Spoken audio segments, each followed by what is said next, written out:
Hai, selamat bertemu kembali oleh kasih dan penyertaan daripada Tuhan. Saya senantiasa berharap Bapak saudara semua dalam keadaan sehat walafiat dengan penuh rasa syukur kepada Tuhan.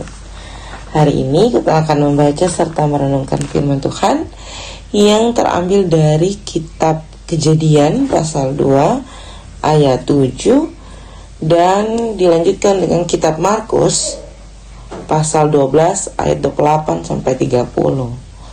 Sebelum membaca serta merenungkan firman Tuhan, saya mengajak kita menyatukan hati dan pikiran di dalam doa. Kita berdoa.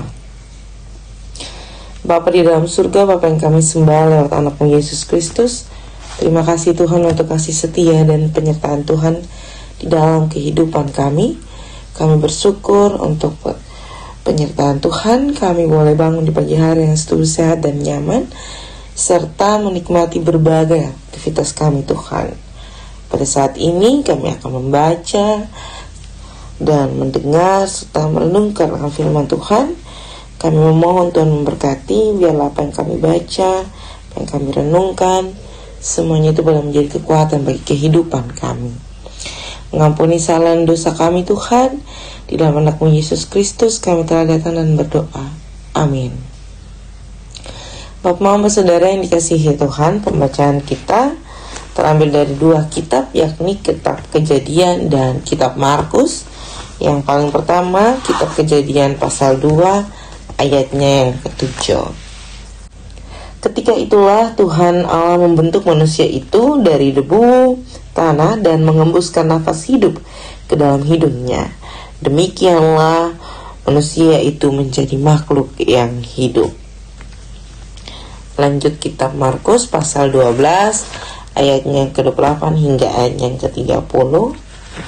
Markus pasal 12 ayatnya yang ke-28 hingga ayatnya yang ke-30. Di bawah perikop hukum yang terutama. Lalu seorang ahli Taurat yang mendengar Yesus dan orang-orang Saduki bersoal jawab dan tahu bahwa Yesus memberi jawab yang tepat kepada orang-orang itu, datang kepadanya dan bertanya, "Hukum manakah yang paling utama?" Jawab Yesus, "Hukum yang terutama ialah, hai orang Israel, Tuhan Allah kita, Tuhan itu Esa. Kasihilah Tuhan Allahmu dengan segenap hatimu, dan segenap jiwamu, dan segenap akal budimu, dan segenap kekuatanmu." Demikian jauh akan firman Tuhan yang dikatakan berbahagia adalah setiap kita yang tidak hanya membaca, mendengar, tetapi bersungguh-sungguh mau melakukan dalam kehidupan kita hari lepas hari. Salam Bapak Mama Saudara yang dikasihi Tuhan, membaca serta merenungkan dua kitab sekaligus, yakni kitab Perjanjian Lama dan kitab Perjanjian Baru. Di dalam kitab Perjanjian Lama, dalam kitab Kejadian, terkhususnya membicarakan Yesus menciptakan manusia yang seturut dan segambar dengan rupa Allah, dan Tuhan kita Yesus Kristus itu memberikan nafas kehidupan bagi manusia atau bagi kita untuk menikmati kehidupan yang dipercayakan Tuhan di dalam kehidupan kita. Lalu di dalam kitab Perjanjian Baru dari kitab Markus ini mau berbicara tentang hukum kasih, hukum yang paling terutama.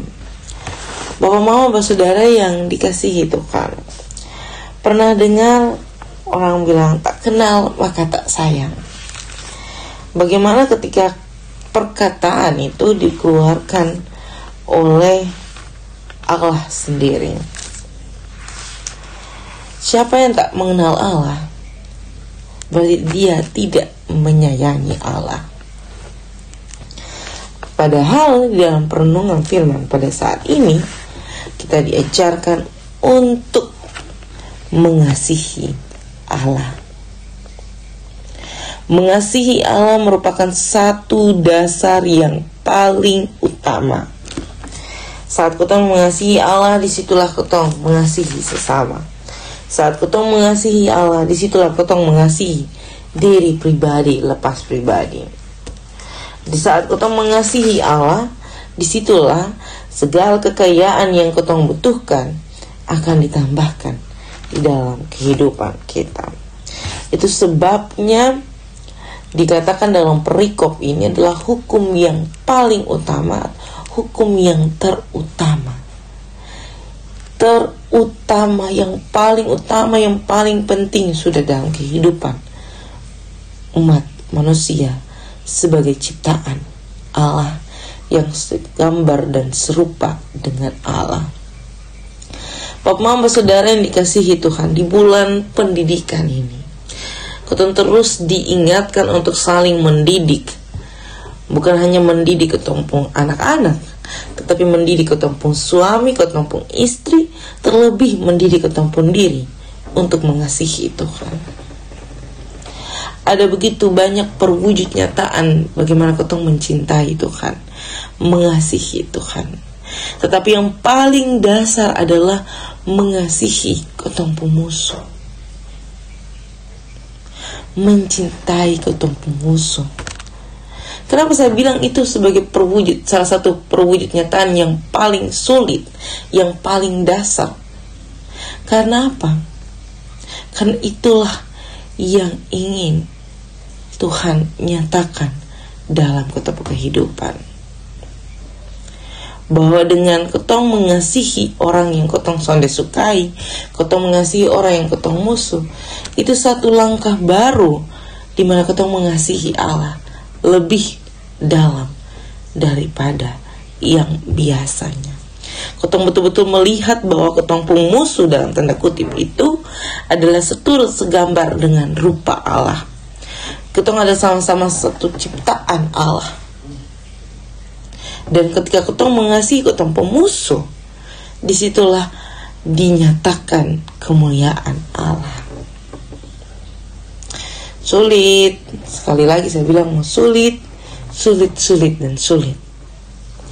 Tapi kotong terus belajar mendidik kotong pun diri, pribadi lepas pribadi, untuk mengasihi Tuhan dari hal-hal yang paling sulit sekalipun. Karena dari situlah kemuliaan Tuhan terus terpancar di dalam ketumpung kehidupan. Kesadaran demi kesadaran mengasihi Tuhan dari segala perwujud nyataan yang dapat kotong lakukan untuk Tuhan. Mari kotong wujud nyatakan itu. Tidak hanya sekedar beribadah, tetapi ibadah itu dijalankan dalam perwujud nyataan kotong mengasihi Tuhan. Selamat menjadi berkat dimanapun Bapak Mama Saudara semua berada. Tuhan senantiasa menolong dan memberkati kita semua. Amin untuk firman Tuhan. Untuk menutup renungan pada saat ini, saya mengundang kita menyatukan hati dan pikiran di dalam doa. Kita berdoa. Bapa di dalam surga, Bapa yang kami sembah lewat anak-Mu Yesus Kristus, terima kasih Tuhan untuk kasih setia dan penyertaan Tuhan. Kami bersyukur kami masih diberikan kesempatan untuk mendengar serta membaca serta merenungkan akan firman Tuhan.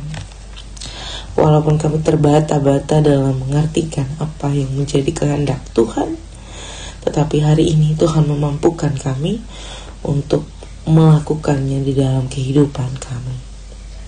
Segala sesuatu yang kami gumulkan, segala sesuatu yang kami dipercayakan oleh Tuhan dalam kehidupan kami mohon Tuhan memampukan kami.